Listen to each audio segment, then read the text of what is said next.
Good morning, good afternoon, whatever time of day it is that you are listening, folks. Thank you very, very much for listening. Date today is the 13th of June, year of our Lord, 2025. Welcome to yet another edition of the Coping Hour, hosted by Nicholas Hickle, a.k.a. Motana. Got some breaking news coming in here, happening in real time, about as real time as something could happen on this show. Israel attacking Iran, sending some missiles into the capital city of Tehran. The IDF being like, yeah, we're striking, strategic military points like nuclear sites. And I'm like, that's weird then that they're falling in residential areas. It's weird then that people are being woken up at 4 o'clock in the morning in residential areas. And they're like, wow, there's a lot of explosions happening outside. We've softly talked about on this show, like almost like an Archduke Ferdinand moment, which launches the world into some, a World War III, some sort of global conflict, and how it just doesn't really. I don't know if that's really going to be a thing that happens because we're kind of already in the middle of these two major fights, mainly one happening in Eastern Europe right now, where like it's only two countries fighting each other, one country being invaded and staving off that invasion. But it's actually like 8 different countries fighting in the states of proxy war. And so we talked about this like 2 episodes ago. So we're like, I just don't know if there's going to be like one thing that happens. Oh, this is not good. If you're somebody who's like, World War III is something that I don't want, and I do not want America. Let's say you're American right now, and you're like, how does Israel airstriking Iran impact me? Well, it does, because Trump has said a few different times that he's not going to let Netanyahu pull him into a war with Iran, while at the same time being like, we would just go willingly. we would jump at the chance to get into a war with Iran. It's not entirely unexpected, I guess I should add, that this happened. We're, just days removed from the United States sending out some very urgent communication being like, hey, if you are a government employee, maybe you're working at an embassy or otherwise, and you're in Iran, you're in Iraq even, leave. You should leave. You should get out of there immediately. Usually when that happens, it's pretty transparent. Something's about to happen. Tensions are high. Israel's been threatening to do this for a while now, but they didn't have to, is the thing. The IDF has sort of painted this as like a defensive thing. It's really not. And so, keep an eye on this. I mean, hey, by the time you're listening to this, some more information may have come out, and maybe I'm being a little sensationalist, and maybe it won't end up being that big of a deal. Iran is going to retaliate in some major way, probably going to launch like a drone attack. It's probably what they'll do. How effective, I mean, with the damn Iron Dome, how effective something like that would be. Keep an eye on this. Keep an eye on Israel attacking Iran. I would say for no reason. Fuck it, we're doing this. I guess we're just doing. Usually we sort of save all this stuff for the back half of the show. I guess we're just doing it now. Something else to keep an eye on this weekend, again, especially if you are an American, is that Saturday there will be a massive parade held in Washington, D.C., showcasing our military and the equipment that we have, all of our shiny Abrams tanks. Going to be massive flyovers happening, going to be a lot of troops, boots on the ground in Washington, D.C., for, Flag Day? It's also like and there's a military anniversary, and it's Trump's birthday. So there's going to be a massive parade happening in Washington, D.C. Very expensive parade. That's what the Dems, that's what the libs are talking about this week. Very expensive. What I think is maybe worth putting on people's radars is that there are some planned protests to go down on Saturday, not just in Washington, D.C., directly in the face of this parade, but nationwide. Hashtag No King's Day, as it is being referred to. in digital spaces. Trump has been pretty adamant that if any shit pops off at the DC parade specifically, that they will be met with, quote, heavy force, unquote. Really curious to see what that means, because whether it be the police officers or whoever is, around when something happens, you just wonder who's going to be looking for a reason. Shit could get wild this weekend in America. We have this massive standoff, is that what you want to call it, happening in Los Angeles right now. It's been happening for about a week. And in the face of these ICE raids happening across America since Trump got back into office, these massive deportation raids. And okay, so the National Guard gets sent to Los Angeles, and we got Marines getting sent to Los Angeles, and you have sort of like the Trump side of this, which is waiting for like the moment that, I don't know, all of these networks and all of these people can point to and be like, look, these are out of control rioters, these are looters, these are anarchists. Look at this, look at the crazy leftists out here in Los Angeles, looking for a reason, that TikTok moment, to deploy more force. And that, while at the same time though, you kind of have like, if you use like the TikTok moment thing, it's like you have these protesters waiting for the "see, they are fucking fascists" moment. I think it was Chris Cuomo that was talking about this, actually.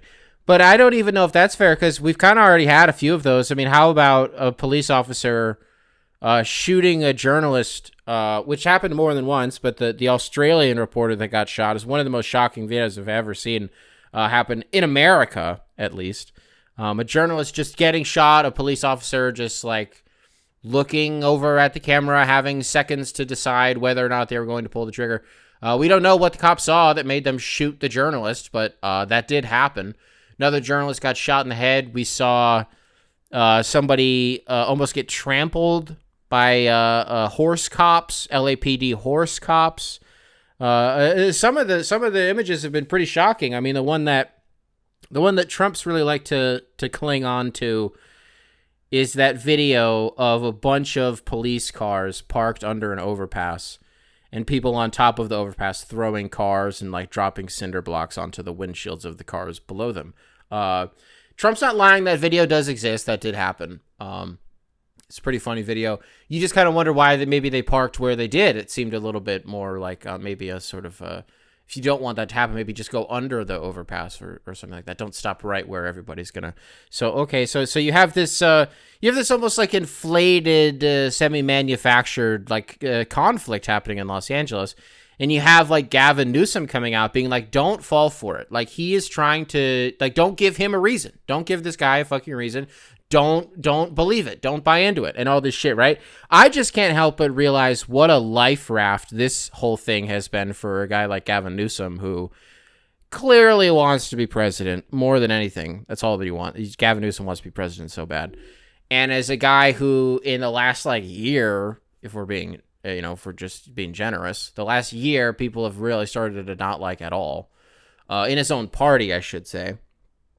And so for him to kind of have this public face-off with Trump where he kind of just makes him look better than anything he's literally ever done in his entire life, in his political life, I should say, has been interesting. But I'm a little bit, okay, I'm really, really keeping an eye on the news this weekend, which is too bad that I got to pay attention to the news, because the U.S. Open is happening this weekend.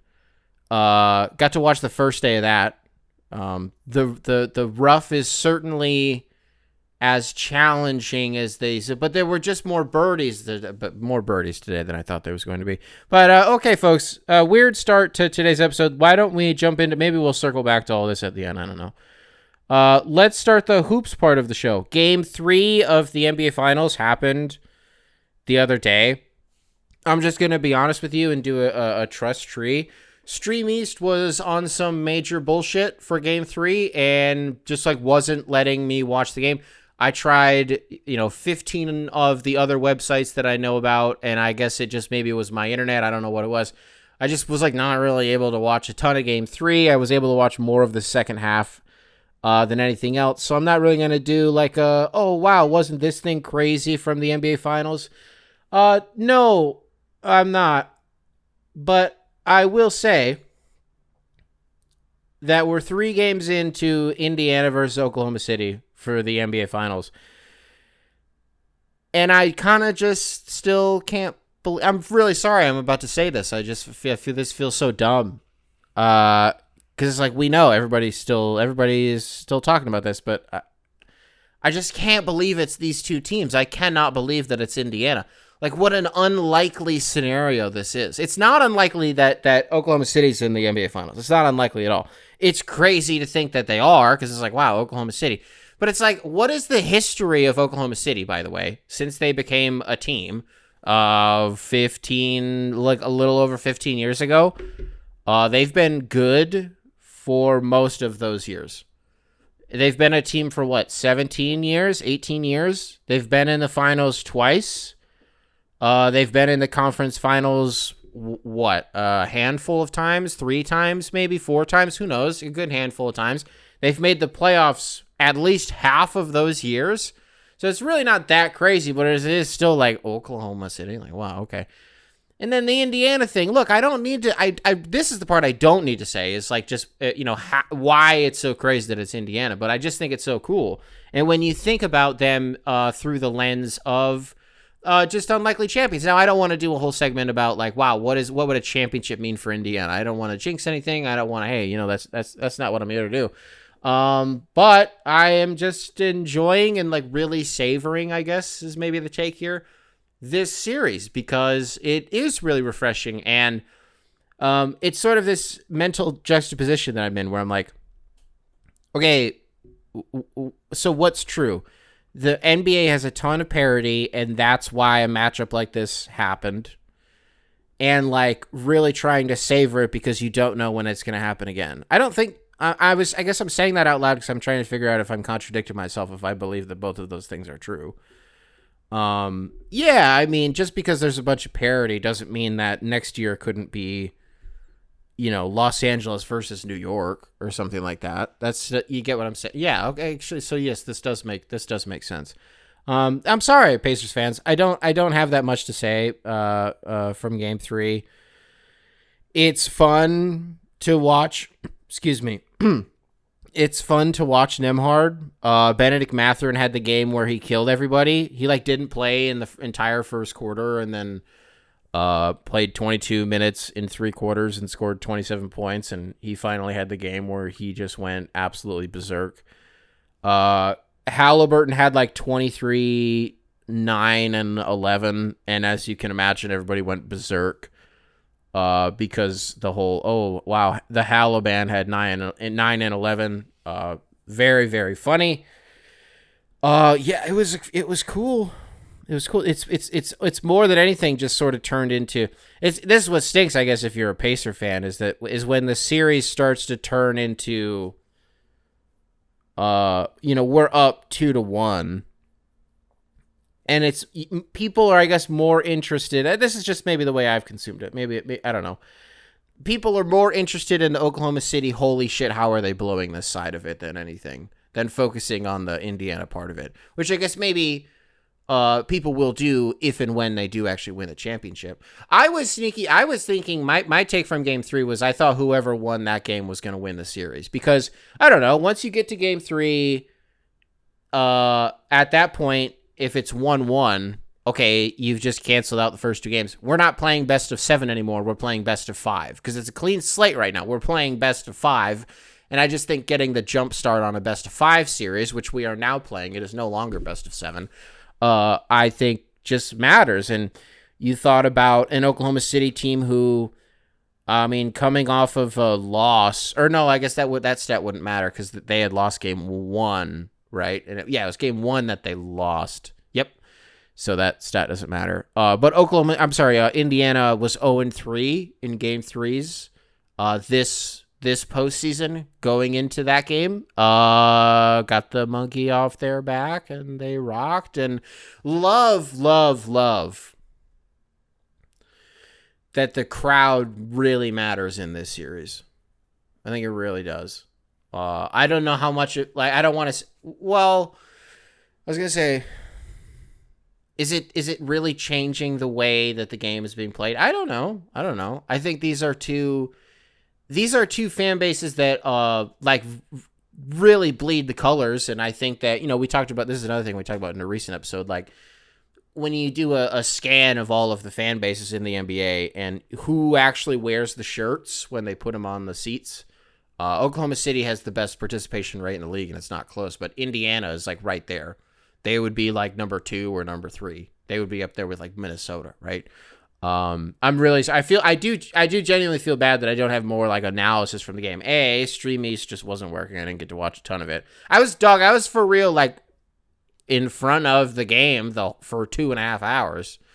It was just most of the time it was frozen while I was trying to find a different stream. So, I don't know. What else do we have going on in the NBA? We covered the Tibbs stuff a little bit.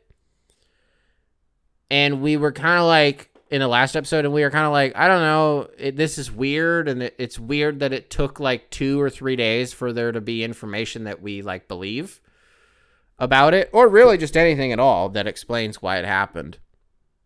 And I think the explanation that we're just going to go with on this show is that in the exit interviews with the Knicks, the players just had independently alarming feedback about Tibbs, and Knicks brass, the Leon Roses of the world, just made an executive decision, and they said, okay. But it seems, this is where the updates come in, it seems that this decision was made as, like, abruptly as it seems like it was.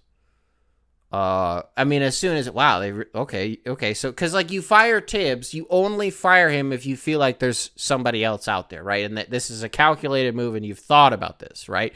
It also means that you aren't as. Is this true? I don't know if this is true. Let's say it out loud. The Knicks firing Tibbs means they're not as close to winning a champion. That's not true. I'm still gonna say it. It means that the Knicks are not as close to winning a championship as they thought they were. I don't think that's true because teams do this. They're like, we have the players. We just need a leader a coach that can take us there. The Pistons famously did this in 2003. They fired Rick Carlisle, and then they hired Larry Brown, and they immediately won a championship the next year. And then the year after that also went to the finals, but they lost. The Rick Carlisle stuff was a little bit different though, because there was also some beef with the owner. So it was not as black and white as like, man, we just need a coach to get us over the hump. It wasn't really like that. The Cavs did it in 2016. They fired David Blatt in like January, and they bring in they just promote Ty Lue. And the shit that was coming out about Ty Lue at the time, people were really like, no, all the players love him. Like the Ty Lue propaganda when he first became the Cavs coach was just like, it was so clear that people were they just didn't want to like, I don't know how to make this point, so I'm just gonna move on. But it happened, right? And then what happened? They immediately won a damn championship. They came back from down 3-1 like 5 months later. So it's not crazy that like this stuff happens, but what we've seen in the last couple of days is the Knicks try to contact like 6 coaches in the NBA who are already like straight up like a fourth of the league. The Knicks have tried to. We're talking about Quinn Snyder. We're talking about Jason Kidd. We're talking about Ime Udoka. There are a handful of coaches that they've been like, we would like to. We are seeking permission, franchise X, to talk to your head coach. They have been denied permission by literally everybody. Even damn Jay Wright, who's not even coaching anywhere right now. He's doing TV because he's retired from coaching. He's like, I don't really want to do this anymore. He said no to the Knicks. You see, damn, I don't know if this is true. Dan Hurley, did he say no to the Knicks? What's going on here? So when you fired Tibbs, there wasn't like a contingency plan. You were just kind of like, let's just go out there and like see what we can do. And like, this is something that it almost doesn't really matter. If the Knicks want Jason Kidd, that's been really pushed hard the last like week. It's been floated around a lot of times. If they really wanted him, or they really wanted like Ime Udoka, right? They don't have to seek permission to negotiate a contract with him. They can just trade for him. That's what I think the NBA is, just as a quick little sidebar. I think that's what the NBA needs, is a good old-fashioned coach trade. Just haven't had one of those really in any sport in a long time. And that would be a fun little... But then at the same time, because my question would just be this, is like, if you're really interested in doing the coach trade thing, wouldn't it have been smarter to just keep Tibbs? Or, I don't know about smarter. Less messy? Because let's say, I don't know, maybe Raphael Stone would have liked that. I don't know. Maybe he would have been the general manager for the Rockets. Maybe he would have been like, yeah, Jalen Green should play 38 minutes a game. Maybe that actually would be good for his career. Although I don't know, because that's a whole nother thing. That's just been a cloud over the NBA for the last like 2 weeks now. It's just all of this trade stuff. And so what made me make that transition in the first place was like bringing up Jalen Green. As of like 45 minutes ago, as of this taping, the most recent report suggests that if the Rockets want to be in on the Kevin Durant sweepstakes, it's going to cost Jabari Smith and Jalen Green insanity. Houston owns Phoenix's picks, don't they? Is that how that works? Who has them? Isn't Houston owning Phoenix's picks what makes them like the quote-unquote ideal trade partner for Phoenix in a Devin Booker trade? Isn't that part of why they have like the best package? Okay, so if that's true, or whatever picks they do still have, are they from like fucking Brooklyn? I don't know where they're from. Or they wouldn't be from Brooklyn. I don't know. I'm getting confused. Whatever picks that Houston has, of which some are valuable, why would I also have to give you Jabari Smith and Jalen Green? That's sick, and that's twisted, and that's disgusting, and that's nasty. That's crazy mouthpiecing by whoever it was that put that report out there from Kevin Durant's camp, from Phoenix's camp. That's absolutely insane. But this report comes out that, okay, so now we have a list. Kevin Durant's going to get traded within the next few weeks. And it's Houston's on there, the Spurs are on there, the Knicks are on there, and the Timberwolves are on there. There may have been one other team. The Timberwolves are on there. Huh? Kevin Durant's going to he might go to Minnesota? Whoa. No. I mean, it's cool from like with the Anthony Edwards thing, and Anthony Edwards loves KD and vice versa, blah, blah, blah. Yeah, that's cool. That's fun. But first of all, he would look terrible in that uniform. Second of all, dog, if you're Kevin Durant, this is like it. Where you go is where you're going. I think Miami was on the list. I think it's the other team I forgot. Where you go is where you're going to end your career. And so I just don't know if like, okay, so what does that even look like for Minnesota? Gobert.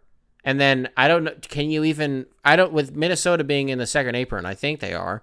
Can they only put Gobert in the trade? Could they do like Julius Randle and like, I was going to say Naz Reid, but he's going to be free agent. They can't do Dante DiVincenzo. Could they do him? Like, what does the framework of that even look like? It doesn't make any damn sense. Houston's actually got stuff. They have contracts and they have capital, and they actually have guys that you would want. If you're San Antonio, which I think is San Antonio, I think is sort of the I don't know. Everybody that I've talked to about this is like, yeah, I think it's gonna be San Antonio. I think San Antonio or New York probably. San Antonio's got stuff. Way better partner than Minnesota. I think Houston's one of the better ones. Miami, I don't know. I'm just not that jazzed about like most of these teams for Kevin Durant. I guess it would be cool if he was in San Antonio. It does put an interesting amount of pressure on Victor Wembanyama. And but it would signal, I think, that San Antonio believes that this is, like, I think we talked about this in recent episodes, maybe a couple weeks ago or something, but like the situation that the Spurs are in right now with Victor Wembanyama is very akin to like an NFL team who has a really, really good roster and like a pretty okay quarterback at worst, who's on a rookie scale deal, right? Because you can pay everybody else on both sides of the ball, and you're only paying your quarterback like $6 million a year, right? Like what the 49ers were going through with Brock Purdy up until like 2 weeks ago when he signed a $300 million contract, right? Like that's kind of what the Spurs have going for them right now. Victor Wembanyama, the motherfucker's in China right now, eating dim sum, and is that even a Chinese thing? I think that may have been like a micro racism by me there. Shaving his head, just like chilling out. So I don't know which also, by the way, I think is there's almost like a medical update in there without actually saying anything. Look, I'm not a doctor. Victor Wembanyama's in China, and he's been there for like a few weeks. What? So the blood clot's fine then. So he's okay. Why would he surely he can't get on a plane if he's got blood clots, right? That wouldn't make sense. What's the elevation? I mean, well, first of all, to even get to China, he was at what, 40,000 feet for, I don't know, what, 12 hours? I don't know. Maybe he flew out of France or something. And that seems like it's still a pretty long flight, like an 8-hour flight. You're at 40,000 feet for 8 hours, Victor Wembanyama? Surely the blood clots are fine. So okay, I don't know. Yeah, if you're San Antonio, there's been some stuff, some whispers even, that Philadelphia is going to try to move up. And they're going to try to swap with San Antonio. What's going on there? What's going on with that? You're hearing trade rumors about players, truthfully, where like it's interesting, but in the grand scheme of things, with what else is at stake this summer, it's like, who fucking cares? Who cares? I saw something today about Jordan Poole, and I was like, wow. Here's like I think the funniest thing about who ends up with Jordan Poole is I feel like it would just be a team who ends up striking out with like the Kevin Durant sweepstakes or a Devin Booker sweepstakes. I don't think it's going to happen, but you know, if something comes up with him, they lose out on the Jaylen Brown sweepstakes, and they're looking around that maybe something happens with Lauri Markkanen. They lose out on the Lauri Markkanen sweepstakes. All these punchy guys dropping like flies, and they're like, you're Orlando, right? And somehow you missed out on all of those guys. You've been dangling Jalen Suggs for a month and a half. It's the beginning of August. All of the guys are off of the board, and you're looking at, it's a desolate landscape. And you're looking at Washington, and you're like, I guess Jordan Poole would clean up 25 points a night. No, he wouldn't even, not on that offense, he wouldn't. Well, actually, I guess technically he might. It's 20 points a game, right, from Jordan Poole. I guess maybe that's what we'll do. Another one I saw, who was it? It was Anthony Simons. Ooh, Anthony Simons. Some rumors going on about him. Portland is kind of a fun team to see. You know, in the last episode we did a segment like teams to keep an eye on. Portland, I don't think counts, but I am curious though. I think it's really admirable that they kept Chauncey, despite the fact that they weren't good. And in a league where you just kind of scapegoat the coach as soon as it's, I don't know. I was just surprised. And because he was a guy who 6 months ago, I don't remember what happened. Maybe Portland was on a back-to-back. I don't remember what it was. They lost by 100. I mean, like by 60 damn points. And Chauncey, after the game, was like, I'm not embellishing here. He, for real, at the podium, got fined and was like, this team is a bunch of fucking losers. He's like, if you can sleep tonight after this, you're a fucking loser, and I don't want you to come to practice tomorrow. When I throw the balls out, I don't want to see you because you're a fucking loser. That's like a really, that's, if, it also is a testament. I was going to make a completely different point, and I was going to shit on Charlotte and be like, if that happened in Charlotte, they'd be like, ha ha ha, I don't need to make this about anybody other than Portland, because this is supposed to be nice. It says a lot about the team that they, I don't know, didn't respond poorly. They didn't collectively Latrell Sprewell Chauncey Billups because he called them a bunch of fucking losers. That's not nothing. They extended him. What did they do? I mean, I don't know. Where are they even picking in the draft? That's a good question. I have no idea. And Freddie Simons. Yeah. What is that? What does that get you? I saw Jeremy Grant was a player that was, people are dangling him again. I think he's got like 3 years on his deal. The damn Knicks. Oh, this was another guy. They tried the Knicks tried to talk to Billy Donovan. They tried to talk to Billy Donovan. What else has been going on in the NBA? I don't know. You guys see this thing? Let's keep kicking the Suns while they're down. You guys see this shit about Matt Ishbia being broke? Have you guys caught wind of this one too? It's been a little one. It's been a little quiet rumor for a little bit now. First time I saw it maybe a month ago. I don't know how long it's been around. For me, it's only been a thing for like a month. Okay? I don't understand most of it, but that's just because a lot of the lingo, the verbiage is sort of, I just don't understand. A lot of syllables and just words that I don't understand. But there have been rumors that Matt Ishbia's like access to cash is actually not what we believed that it was, which is interesting to hear that about a guy who is a billionaire, at least on paper.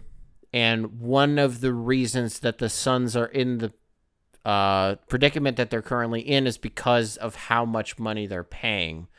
Well, actually, as I say that out loud, that sounds like something that sounds like something that actually would lead to a guy being broke. And so if Ishbia is having, and what sucks about this whole thing is I have people in my life who I love very dearly and I am very close to, who have close personal relationships with Matt Ishbia. And it's because he's a Michigan State guy. So, like, the circles aren't that, I don't want to say it, the circles aren't that different. We are not hanging out with the same people. But I'm just saying, it makes me feel bad that there are so many people that I know that fucking love the guy. But it's the same damn way I don't like Dan Gilbert. I don't like him. Because I saw him one time in Detroit, and he was a little bit, like, I don't know, he was a little too dismissive, and I didn't like it. You know what? I haven't told the Dan Gilbert story in a long time. Why don't I do that? It's not every day you have a story about bumping into an NBA owner. So I'll tell this story again. 2017, maybe. It's unknowable what year it was. It might have been 2016, by the way, just before the finals. Like, this would have been in the spring. It might have been 2016. My brother and I are in downtown Detroit, and we're at the Nike store that had just opened up. Because my brother and I, at the time, were working at Nike, and we wanted to go check out the new store in Detroit. So we're down there, and we picked up some shoes, and we're checking out. And I look over at the door, and I'm just like looking around. And I see this guy standing there with his kids, and I keep looking at him. I'm like, who the fuck is that? And my brother's checking out, and I tap him. I'm like, who is that? And he looks at him. He's like, that's somebody. I go, I know. He goes, I don't know who that is. And so we start following him. and so we check out, and like we kind of like walk past him. And so we're following him, and we're outside. My brother goes, that's Dan Gilbert. I go, oh my God, you're right. Now, my dad at the time was working away from home like 4 weeks out of the month. Well, it's like the whole damn month. Well, pretty much every week, my dad, for months and months and months, was just in Cleveland, and we didn't see him that much, right? And so being in Cleveland, he sort of adopted, of course, he loved Detroit sports, but he was just a fan of like the Indians and the Cavs and the whatever stuff, right? And so we thought our dad was going to be really excited, and we follow Dan Gilbert and his kids to like a wine shop, but we're keeping a safe distance, right? We're being inconspicuous. And so they go inside, and undetected, we just kind of post up, right, around the corner. On the block, though, so we're nearby. And we call our dad, and we say, hey, Dan Gilbert is, like, right here. Like, what do we do? What should we do? And our dad was like, leave him alone. Like, what do you mean? Leave him alone. We're like, what? We thought you'd be excited. He's like, I guess, but, like, what the fuck? He's with his kids. Leave him alone. We were like, all right, fine.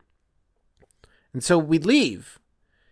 And we just go to some other stores. We go to No Joe Kicks in downtown Detroit. It's just a consignment shop. It's a sneaker shop. And I was going to get some SVSM LeBron 7s, maybe? I don't remember what ones they were. They might have been the 8s. I don't remember. But they were the SVSM LeBrons. And they had them in my size. It was crazy, right? And so I was going to spend like every penny in my bank account on these. And I'm saying this just to say, I'm looking at these SVSM LeBrons. And I like hear this voice. And I was like, is that? And I look over and it's Dan Gilbert's fucking kid. And so he was with his son and his daughter. It was his son. I was like, oh, well. Dan Gilbert's son. I was like, we bump into them again. I'm like waiting for Dan Gilbert to walk in. And he doesn't come out. I'm like, okay. And so eventually my brother and I leave. We don't fucking bother the kid. We're like, whatever. It's funny running into him again. Whatever. And so we're going to a bunch of different stores. And then we come out of the last store that we're going to. And we're walking back to the car. And as soon as we turn the corner to start walking to the car, on the complete end of the sidewalk at the end of the block is Dan Gilbert and his fucking kids. And they're walking in our direction. And I say to my brother, I go, you got to say something. I go, you have to do it, and I will do it with you. But you have to say something, or else we will regret it for the rest of our lives. And in fractions of seconds, we're making these decisions about what we're going to say and what we're going to do. We walk shoulder to shoulder. We brush shoulders with the owner of the Cleveland Cavaliers, Dan Gilbert, and we raise our fists, and we say, go Cavs. He looks up at us and goes, and keeps walking. And he kept walking. That was my interaction with Dan Gilbert. For the rest of my life, I will be like, that guy was a fucking asshole. What did I want him to do? I don't know. I just didn't like the way that he looked at us. We hadn't done anything wrong. We weren't like for real following him around. We were just trying to figure out who he was, and then we left him alone. And then later, we were like, go Cavs. What did I want him to do? Smile? Hey, come on, sweetheart. Will you never smile? There we go. I start catcalling Dan Gilbert. Yeah, it might be a nice guy. Same way that Matt Ishbia might be a nice guy. He's also broke. That's what they're saying. I don't know. I don't know if it's true. I have no way to independently verify the liquidity of, or maybe potentially lack thereof, of Matt Ishbia. I have no idea. But it is funny to me to hear that that's the same guy who is like, oh, I'm not being hands-on enough. I'm not being hands-on enough as an owner.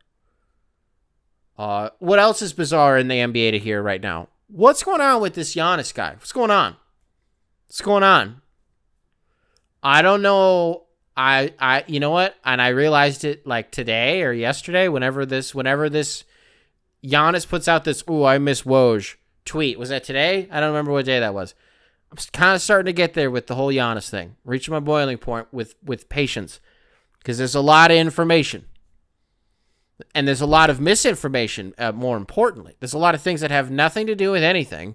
There's a lot of things that aren't real being thrown around out there. I'll just tell you right now, the long and short of it, all you need to know, I'm doing all the work for you. All you need to know right now, Giannis isn't going anywhere. That's where we're at now. We've been yo-yoing. The last like 3 days, is he or isn't he? Bucks Reddit doing victory laps like, oh, he stay, hashtag he stay. I can't believe it. Giannis isn't going anywhere. I'm like frantically trying to figure out what they're talking about. What do you mean? Why isn't like, where did you, oh, okay. So he must have said something. And then like, no, he didn't though. I since learned he said some shit on a podcast, and I don't know. He's firing off all these tweets and he's commenting on people's Instagrams, and he's, Shams puts out this, I'm telling you, something's fucking going on. Something's going on. We did a segment about this a week or two ago. It may have been in the actual title of the episode, by the way. Go back and listen to it, where I talked about, is Giannis tricking us? That was the name of the segment, at least within the episode in the timestamps. Is Giannis tricking us? And we talked about this report that Shams Charania put out, where he was like, yeah, Giannis Antetokounmpo is open to the idea of exploring, like, playing for another team. He's under contract. What the fuck are you talking about? This isn't a story. He's open to thinking about exploring options. Sounds like he woke up and that's what all of us do every single day. What is this? Why did this come out? That's not a real report. That's not a trade request either, by the way. Like, people started taking that as like, that's a trade request. You know, you're starting to see all these YouTube videos get pumped out. You're starting to see all these segments get done on TV. That's not a trade request. That's not what he said. By the way, it sounds like he didn't say anything. It sounds like anytime Shams is reporting on Giannis, I don't know, like, maybe we shouldn't believe it. Maybe we should take it with like a grain of salt. Because Shams comes out today and he's like, Giannis is going to wait until like July to see how everything shakes out and what the West looks like and what the East looks like. Not even so much like what Milwaukee looks like just what the landscape of the conference is. And then he'll make a decision. And then Giannis fires off a tweet where he's like, I miss Woj like anybody else. Whoa. So, hey, I don't know. The way that I read that was like, shut the fuck up, Shams. Shut up. And so I don't know. I'm really watering it down, man. I'm telling you, this last week or two. All you need to know right now, we're not trading him. I say we. But I'm just like, so where is Shams getting this information then? Like, is the call coming from inside the house? Do you wonder if this is like, and I don't think this is, I don't know. Like, what if the Bucks are just like, yeah, we're going to fucking trade you and we're just going to kind of do it. And like this gap year as it's being presented, that Milwaukee, like, it's one thing when you talk about Boston taking a gap year next year. You're going to be without Jason Tatum for the entire year. The roster, no matter how it happens, will look completely different. Whether it's without Jaylen Brown or Drew Holiday or Derek White or all three or some combination of those three, Boston will look different, and they will try to retool for 2026, 2027. Right? That makes sense. That timeline can make sense. It can make a lot of sense. What the fuck is Milwaukee going to be doing differently in a year? What are they trading right now to get picks for next year? Or even to somehow, I don't know, get picks for this draft? It sounds like the Brook Lopez thing is done. Sounds like that marriage is over. Are you trading like Dame? Are you... what's going on with Kevin Porter Jr.? Like, I don't know. I just don't know, like, what this, like, hey, Giannis, we're going to stink for 1 year. And I just feel like it's going to get ugly next year when he has less years on his deal. He'll have, like, maybe a 1-1 or maybe just one flat. I don't remember what it is. And then you're kind of going to be... Teams aren't going to give you as much because he has less years on his deal. And so... Like, where is this information coming from? Why is Shams saying this shit? Shams is not just some guy who's just like getting got by some fucking, like a rogue agent, right? He's not getting got. He's being fed the information for a reason. Even if it's bad info, well, no, that's what I'm saying, I think, is I don't think it is bad info.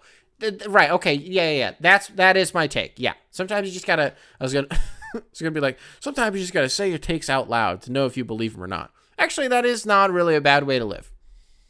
You think of a take in your head, like, wow, it's a good take. Say it out loud first, right?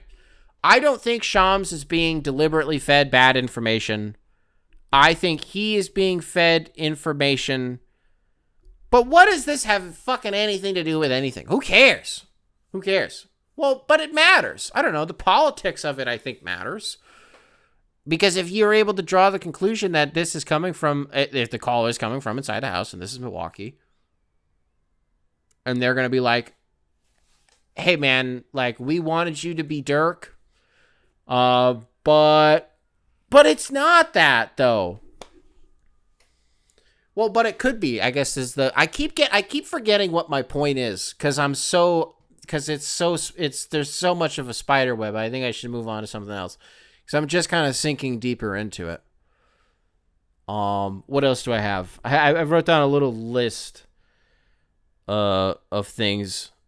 Yeah, okay, yeah, fucking sure. Let's do this one. This is such a dumb segment. This is such a dumb segment.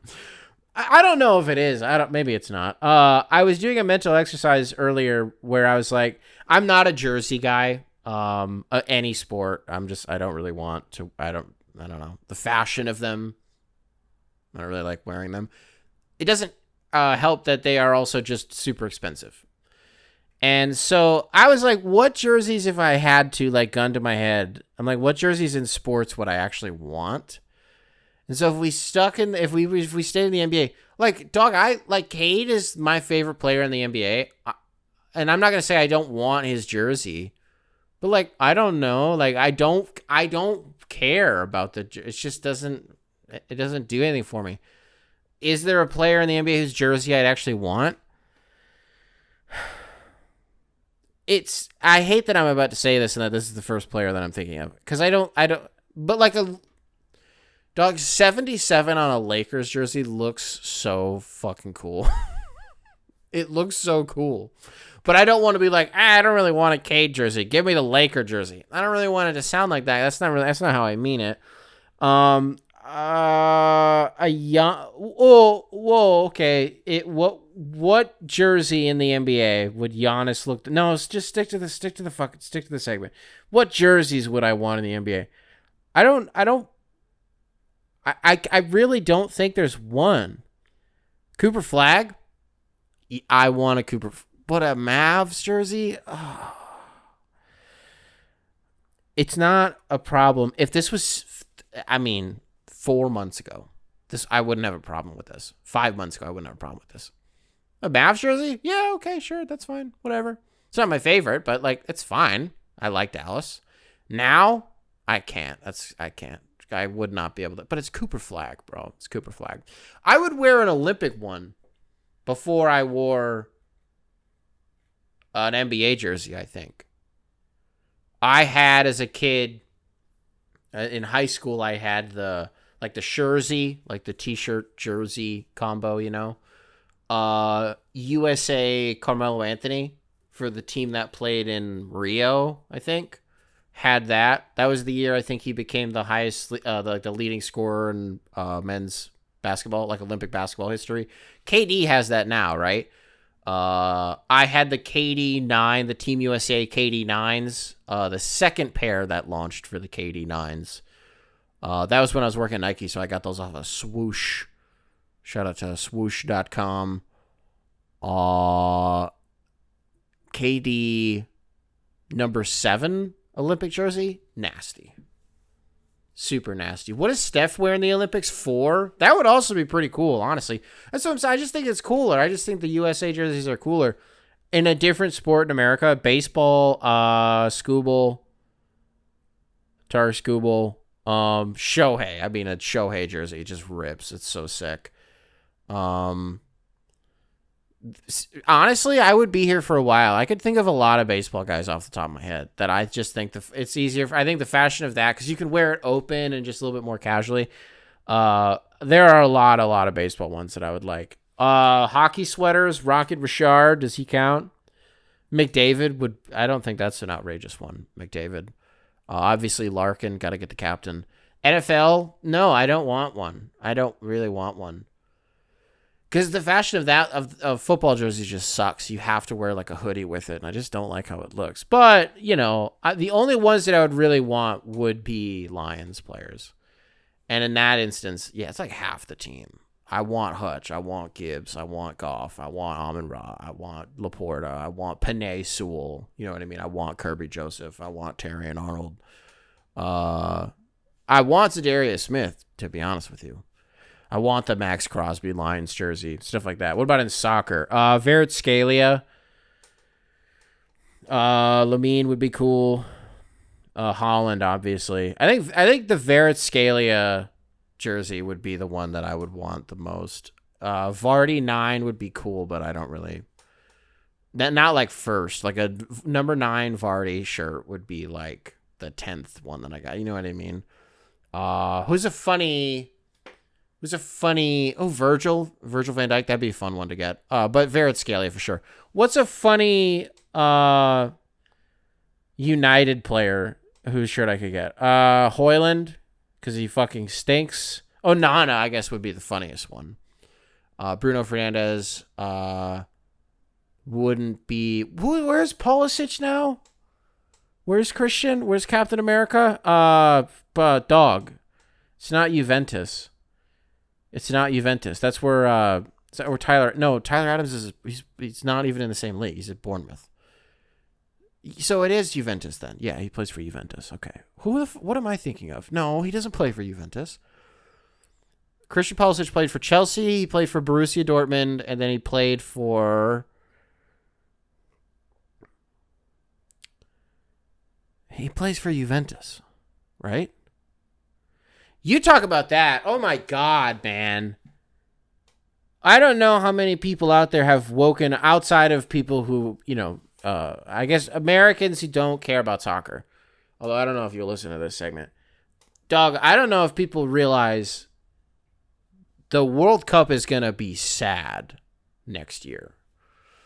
I don't think the United States is going to win a single game. I'm also curious to see by that point, geopolitically, what is travel to the United States going to look like? You know what I mean? That's a year from now. Like a year from right now, we're going to be doing that shit. The United States men's team is bad. Like crisis level bad. They don't care. At least when the team was, I don't know what's the word I'm looking for? Not like under-talented. What's the word I'm looking for? But there was a talent disparity, which there always will be, but at least, 10, 15 years ago, when it's damn Tim Howard and Clint Dempsey and Landon Donovan, at least like what balanced it out was they fucking cared and they played really hard and they tried. And now what you have with this golden generation of American soccer players, I don't know if people understand this. The guys that are currently playing for Team USA were like supposed to be the generation that like put America in the realm of like, oh, we do care about soccer because look at how good these fucking guys are. Like these were supposed to be the Globetrotters for real. All of them, all of the important ones are playing in Europe at this point. And so they've achieved, they don't fucking care. They don't care about CONCACAF. You lose in Los Angeles to damn Panama and then Canada in the third place game. What was that? 2 months ago, maybe? And then who did they just lose to within the last week? Like 4-0 to Switzerland. What the fuck is going on? What's going on? They've given up. They all get to do what they all got their clubs in Europe. We got who's the guy that plays for damn I don't remember the guy's name, man. I don't remember the name of the club. So I can't even ask the question. The United States is gonna go out so sad next year. And something that I don't want to say we'll never see again, the World Cup being in the United States. I mean, I don't know. I don't want to say we'll never see it again. It's going to be a long time. Like a really, really long time until it happens again. I mean, they have them planned out until when? Like 2040? It's either 34 or 40. I think 34 is Saudi Arabia, right? Yeah, that would make sense. Although I guess it's not that far in advance if you think about it. I mean, two World Cups is 8 years. So if I say they have them planned out until 2034, the next year is 2026. Yeah, that's only 2 World Cups after that. Although, I don't know, to have 3 planned does seem... I mean, they released the theme song of these World Cups 15 years in advance. What the hell is that all about? What is that? I got a trust tree. What the fuck? Portugal and Spain are playing each other. There's the one thing about soccer that's really hard for me to just like wrap my head around. It's just like how around the clock it is. And like there's no off season like ever. They're always playing international breaks, so they're always doing like this Club World Cup.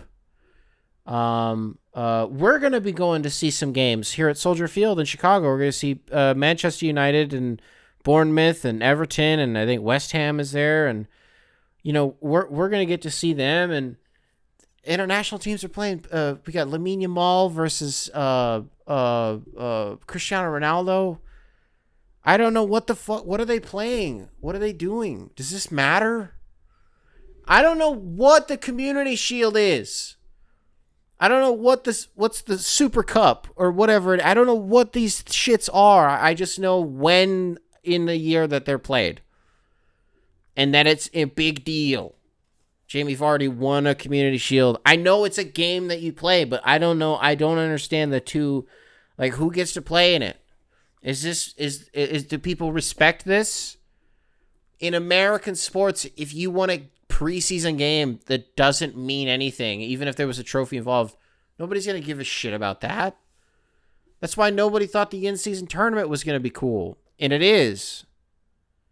I wish it was longer. I don't think it's long enough. I think one of the best things about European soccer is like, I mean, okay, let's use England as an example. You could be in the middle of like 4 different campaigns at the same fucking time.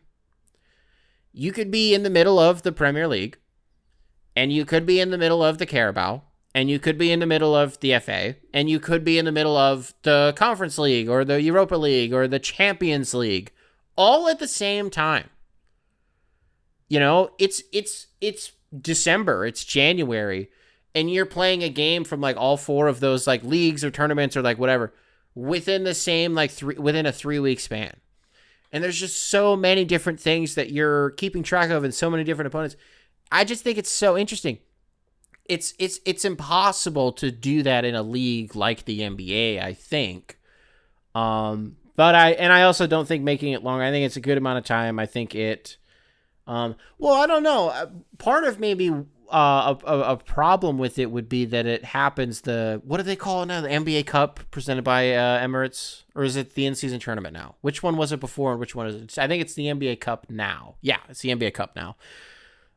You could argue that one problem with it is that it happens too early and it's in the middle of, I mean, college football really heating up around then, if not in like conference championship season, bowl season. And then the NFL playoff races are really starting to tighten up. But it's like you can't really do it later than that because then it's like conference, like the NFL playoffs are going to be a thing. I don't know how much this really matters. Maybe the ratings for the in-season tournament, the NBA Cup, I should refer to it as its preferred nomenclature. Maybe the ratings are really good. I have no idea. It's funny. I haven't seen one take about the ratings for the NBA Finals. I haven't seen one. That seems weird. Thought that was going to be like the whole thing. Or was it just a bunch of people saying inventing a guy to be mad at. And then that guy never really reared his head. Maybe because people got so ahead of the jokes that guy was going to make that he just never really tried, because he was like, well, my ideas will just be rejected. So there's no point. Okay, folks, what else? I didn't do any emails today. I've been really slacking with that. Here's a thing to end with. It's it's funny I talk about not doing emails. Well, I've been thinking about how to level the show up, so to speak. And one of the only things that I keep coming back to is something that it's probably the number one most requested thing via comment or via email. copinghoursubs@gmail.com, spelled phonetically. Email available in the description, wherever it is that you listen to this program. It's got to be one of the things that is brought up. What the fuck was that? What was that? Did you hear that? I just heard like a Minecraft. Was that my sinuses? What the fuck was that? If that didn't pick up on the mic, then I'm going to sound insane right now. I should have just kept talking through it. It's like a sand block in Minecraft, like falling. Like when you dig a hole and you know what I'm talking about? And like the sand falls. It sounded like that, but it like sounded like it was like in my, what the fuck was that? Okay, I'm sorry. So I've been thinking about how to level the show up. The thing that everybody requests more than anything, voicemails. Very popular thing to do on podcasts these days, voicemails. I'm sure I will set that up at some point. You can expect that at some point I will do that. I just haven't looked into at all like what the infrastructure for that is. Like, is that is Google Voice still a thing? Do you think is that what people are using for that? Or do you think they're making do you think it's like a WhatsApp number? Is that what people are doing? Is it WhatsApp like $1 a month? Or something like that? That'll probably happen. The biggest one, I gotta tell you, here's the problem with doing a show that I think a lot of neurodivergent people who listen to the show feel seen with some things that I do or that I say or the way that I act or am or feel or are. Because all the time I'll get emails about like, oh, my fucking, I don't know. You guys always, always like to bond with me over that in the email, and I really appreciate it. And it really means a lot to me. Well, the problem with that being the case is that when I make subtle changes to the show, I hear about it. When I fuck your routine up and I change what you are expecting, you freak out. And you let me know about it. And so when I change a little graphic that's on the screen, if you watch the show and it's up in the corner for one episode, I've changed it at least a dozen times. It's the one thing about the show, truly, that I have changed more than anything else is if you watch the show, the icon that is always in the corner of the picture. I've changed it more than anything else. I've changed the theme song to the show and the outro once. There have only been 2 versions. I have flirted with the 3rd version more times than I can count, including very recently within the last few days. And even today, should I play live when I'm testing with the... No, I shouldn't do that. I should let that be a surprise. If it's ever going to happen, it might never happen. Listen, I get manic. I feel like I'm not in control of things in my life. And I make decisions sometimes about the show just to feel like I am, you know what I mean? And so, yes, sometimes things change. Like the presentation of the show has always changed. It's always been different. One of you guys was like, one of your comments recently was like, oh, did you know? I swear to God, it was within the first like 10 minutes of the episode being uploaded. You were like, did you know the first 45 episodes of the Coping Hour were with the old theme song, and since then it has been 112 or whatever the fuck the number is. episodes with this new one. And I'm like, that's very cool. That's really, really cool. Thanks for listening to the show. But listen, I'm being tongue in cheek, but it perfectly illustrates my point that when you are identifying shit like that, and I change the smallest thing about the show, I then have to hear about it. So you get these funny, super specific emails that are clearly written by somebody, now that's always fun, but then at the same time, that's sort of the give and take of the relationship. So I do change the show sometimes. Fucking leave me alone about it. Just relax. The theme song, by the way, if and when that ever changes, then it's a completely different thing. And then, yes, I understand that will really bother some people. And honestly, and here's the one thing, you want to know something? One time I made a change to the show that was so drastic that it scared the shit out of me. And like within the first, I think, like 6 hours of the episode being out, I changed it back. I changed the thumbnail for the show completely. And by the way, I know the last like 5 minutes has been a little bit like inside baseball, like meta talking about the show, but I don't know. Enough of you fucking brought up the logo thing that I just think it was important to know that you are heard. The same way, if you've ever mixed it up in the YouTube comments, you've probably seen the guy that every episode for an unknowable number of episodes, although I don't know how unknowable it is with the amount of people the type of people that we just discussed. I'm sure somebody is aware of how many comments Bratwurst guy has. I just wanted to acknowledge the Bratwurst guy. He always leaves the comment Bratwurst every episode. That's it. I've actually consciously in the months leading up to this moment where I'm acknowledging Bratwurst guy, I've consciously been like, I'm never gonna fucking acknowledge you, because I've from the second time that they did it, I identified it and was like, oh, is this a thing? This is going to be one of those people. I was like, okay, that's funny. Everybody needs one of those guys in their comment section. So that's funny. But I was like, I'm never going to acknowledge it though. And then here I am. I guess I just am feeling, so Bratwurst guy, thank you for all the work that you do, all the hard work that you do in the comment sections. I guess maybe in light of Israel's attack of Iran, I'm feeling generous because who knows what's going to happen. Maybe nothing will happen, but it feels like it'll generate a response. Feels like someone's going to need to step in on that. Break them up a little bit, but also like we kind of covered already, doesn't really sound like that's going to happen. I don't know. Hopefully the Bratwurst guy, you think the Bratwurst guy's American? I don't know. I don't want to say Bratwursts aren't American. Yes, they are. Brats are American. I don't like them, but they are American. Did some math.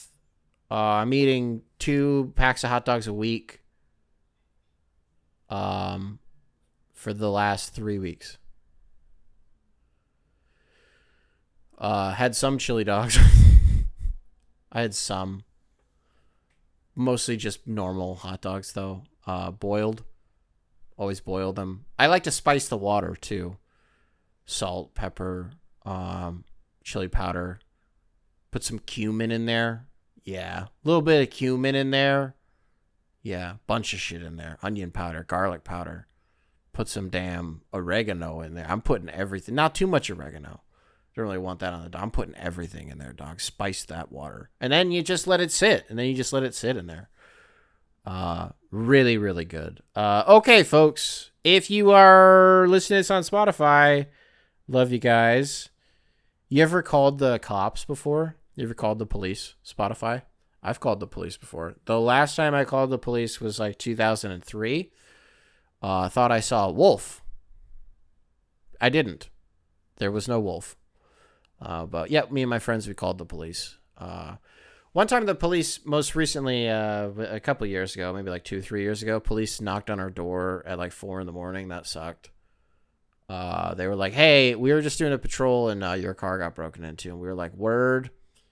And then we went out to the car with them. and it did get broken into big time. And we were like, okay, cool. So, like, what do we do? And they were like, well, do you want to report it? And we were like, I mean, yeah. And they were like, okay. We were like, oh, okay. They just made us feel like assholes about it. And then they were kind of just like, yeah, all right, well, let us know if anything else happens. And then they left. Now, I don't know what I wanted them to do, but I didn't want them to make me feel like an ass. Look, they deal with, sure, worse shit 50, 100 times every day, for sure.